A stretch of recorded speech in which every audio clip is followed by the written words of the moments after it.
और रुक करेंगे आगे खबरों की ओर। नोएडा इंजीनियर की मौत का मामला सामने आ रहा है, जिसमें पीड़ित परिवार को अब सरकार की तरफ से आर्थिक मदद का ऐलान हो गया है।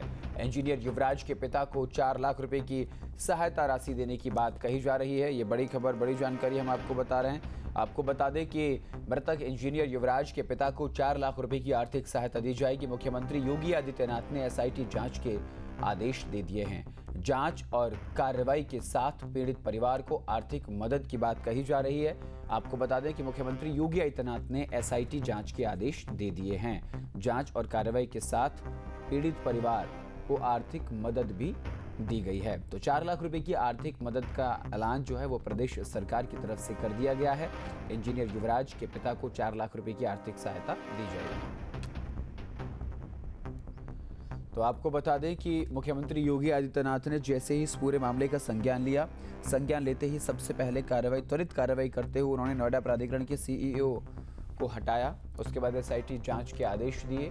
विस्तार से जानकारी के साथ संवाददाता अमित चौधरी हमारे साथ जुड़ रहे हैं। अमित जी, देखिए जिस तरीके से एक के बाद एक लगातार अपडेट सामने आ रहे हैं, एसआईटी की टीम जो है आज भी जांच कर रही है। एक तरफ राज्य सरकार की तरफ से 4 लाख रुपए की मदद का ऐलान कर दिया गया है। इतना बार काफी रहेगा? अभी तो इंसाफ की गुहार जो है उनके पीड़ित पिता लगा रहे हैं।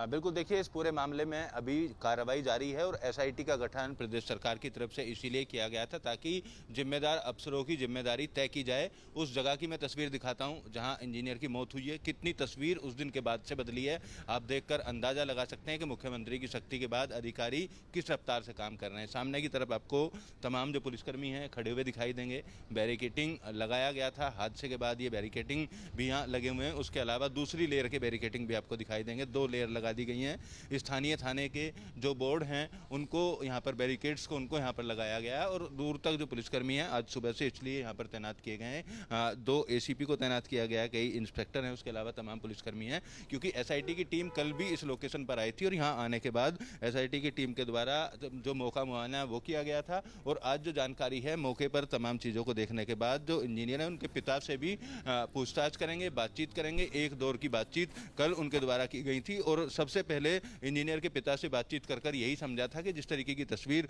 उन्होंने अपनी आंखों से देखी, अपने बेटे को डूबते हुए देखा, कि किस किस अधिकारी के द्वारा मदद की गई, कहां उनके द्वारा फोन किया गया, तमाम उनसे बातचीत करने के बाद संबंधित अधिकारियों से भी पूछताछ की। कल 7 घंटे के आसपास एसआईटी टीम इस पूरे मामले को लेकर जांच करती रही और आज भी कुछ ही देर बाद अभी एसआईटी की टीम पहुंचने वाली है। जिस तरीके की जानकारी हमें मिली है, पहले नोएडा अथॉरिटी जाएगी, नोएडा अथॉरिटी के बाद घटनास्थल पर आएगी और आज भी इंजीनियर के पिता से पूछताछ की जाएगी। पूरी सख्ती जिस तरीके से मुख्यमंत्री ने इस पूरे मामले में दिखाई है, जिम्मेदार अफसरों पर कार्रवाई भी हुई, सीईओ को प्रतीक्षारत कर दिया है। उसके अलावा अन्य अधिकारियों की जो भूमिका है उस पर भी सवाल इसलिए खड़े होना है क्योंकि लगातार शिकायतें दी गई, शिकायतें दिए जाने के बाद अमल नहीं किया और जो बैरिकेड्स यहाँ पर पहले लगाए जाने चाहिए थे, 31 दिसंबर को जब ट्रक यहाँ पर लटका, वो बैरिकेड्स इंजीनियर की मौत के बाद लगाए गए।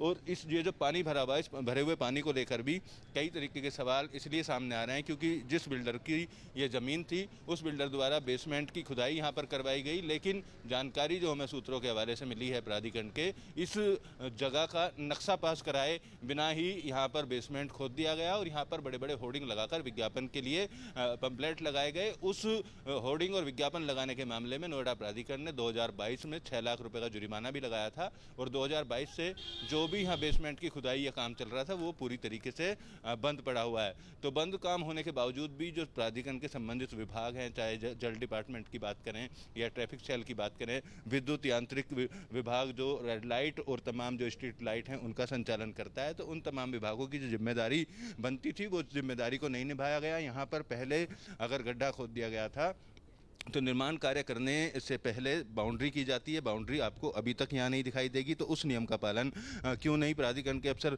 यहाँ पर करवा पाए। जिस वक्त बेसमेंट खोदा जा रहा था उसी समय बैरिकेटिंग लगने चाहिए थे, इस ज़मीन के चारों तरफ इसको कवर करना चाहिए था, क्योंकि निर्माण को लेकर एनजीटी की भी कई गाइडलाइन है और निर्माण करने को लेकर नोएडा प्राधिकरण के बाइलॉज के हिसाब से भी अपनी कई गाइडलाइन है। लेकिन यहाँ पर जो नाले का हिस्सा ट्रक से टूटा था वो भी ऐसे ही टूटा हुआ पड़ा है और उसके अलावा इसके चारों तरफ की अगर हम तस्वीर आपको दिखाएं तो चारों तरफ से लोग गुजरते हैं, गाड़ियां गुजरती हैं, लेकिन किसी तरीके का ऐसा कोई मार्क यहाँ पर, कोई दिशा सूचक या किसी तरीके का साइन बोर्ड की बात करें नहीं लगाया गया था, जिसके चलते ये हादसा हुआ। फिलहाल इंजीनियर की मौत जिस तरीके से हुई, दर्दनाक तरीके से, उसके बाद तमाम तरीके के सवाल सोशल मीडिया पर भी उठाए गए, इस इलाके में रहने वाले लोगों की तरफ से भी उठाए गए। तब जाकर अब एसआईटी का गठन हुआ और एसआईटी एक एक पहलू को जांच रही है, परख रही है कि दमकल विभाग की भूमिका जो किनारे पर बैठे थे वो किस तरीके की थी, या संबंधित विभागों को किस किस ने अवगत कराया था, क्योंकि आपदा की स्थिति में कई विभाग एक साथ मिलकर काम करते हैं, उनको क्यों नहीं बुलाया गया, केवल पुलिस और दमकल ही रहे। और प्राधिकरण की भूमिका इस पूरे रेस्क्यू के दौरान, इस पूरे घटनाक्रम के दौरान क्या रही, प्राधिकरण के अफसर यहाँ कब पहुंचे और कब उन्होंने इस पूरे मामले का संज्ञान लिया, क्योंकि सीओ के यहाँ से प्रतीक्षा रद्द करने के बाद, हटा देने के बाद से जो एसीओ हैं सतीश पाल, उनकी भूमिका की जांच को लेकर भी फिलहाल सवाल खड़े हो रहे हैं, क्योंकि तमाम डिपार्टमेंट के हेड हैं, 4 से 5 डिपार्टमेंट हैं उनके पास। नालों में जिस तरीके से पानी रिसता रहा, इस जमीन में जाता रहा, तो प्राधिकरण का जो जल विभाग है, जल विभाग की जिम्मेदारी बनती थी।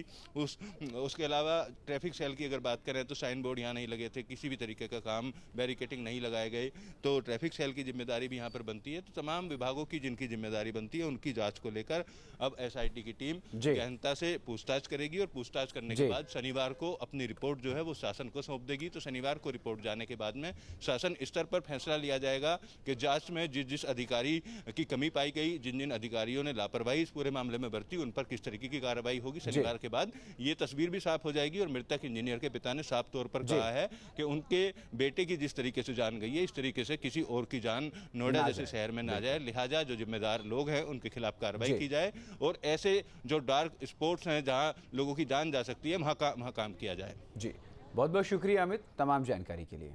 आपके मोबाइल पर तुरंत आएगी ब्रेकिंग न्यूज, स्क्रीन पर सबसे पहले दिखेगी बड़ी खबर, देश दुनिया की हर खबर एक जगह। अब आपके मोबाइल पर तुरंत फटाफट इंस्टॉल कीजिए न्यूज नेशन ऐप और रखिए खुद को अपडेट।